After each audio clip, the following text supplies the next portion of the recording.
Hi friends, welcome back to channel. ఈరోజు వచ్చేసి ఎక్కడికి వెళ్దామా అని ఆలోచిస్తూ ఉంటే నియర్ బై ఉన్నటువంటి తత్వ మాల్లో ఆఫర్స్ అయితే ఉన్నాయని తెలిసింది. సో ఎక్కడ లేట్ చేయకుండా అయితే మేమైతే మాల్కి వచ్చేసాము. ఇప్పుడు క్రిస్మస్ సీజన్ కాబట్టి క్రిస్మస్ థీమ్ డెకార్స్ అయితే మాల్ అయితే ఎంత బాగుందో నిజంగా. ఇక్కడ ఈ ఫొటోస్ దిగడానికి అయితే జనం క్యూ కడుతున్నారనే చెప్పాలి. మేము కూడా అలా వెయిట్ చేసి కొన్ని ఫొటోస్ అయితే క్యాప్చర్ చేసుకున్న తర్వాత ఇక్కడ నుంచి మెయిన్లీ మేము వచ్చింది దేనికి అంటే ఇక్కడ బర్గర్ కింగ్ అయితే ఓపెన్ చేశారు. 1+1 ఆఫర్ ఉంది అని చెప్పారు.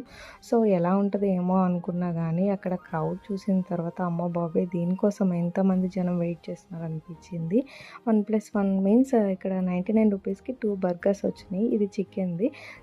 ఎలా ఉంటుందో ఏమో అని చెప్పి కొంచెం అయితే డౌట్ ఉండే నాకు, కానీ ఫస్ట్ తీసుకున్న తర్వాత కానీ చాలా చాలా బాగుంది. నెక్స్ట్ వచ్చేసి వెజ్ కూడా ట్రై చేయాలనిపించింది. ఇక్కడితో ఎండ్ చేయకుండా ఐస్ క్రీము అలాగే వెజ్ బర్గర్స్ కూడా తీసేసుకుని వీటితో కాకుండా కొంచెం షాపింగ్ అయితే ఫినిష్ చేసాము. ఇంకా ఫుల్ వీడియో కావాలంటే కామెంట్ చేసేయండి. Thanks for watching. Do subscribe.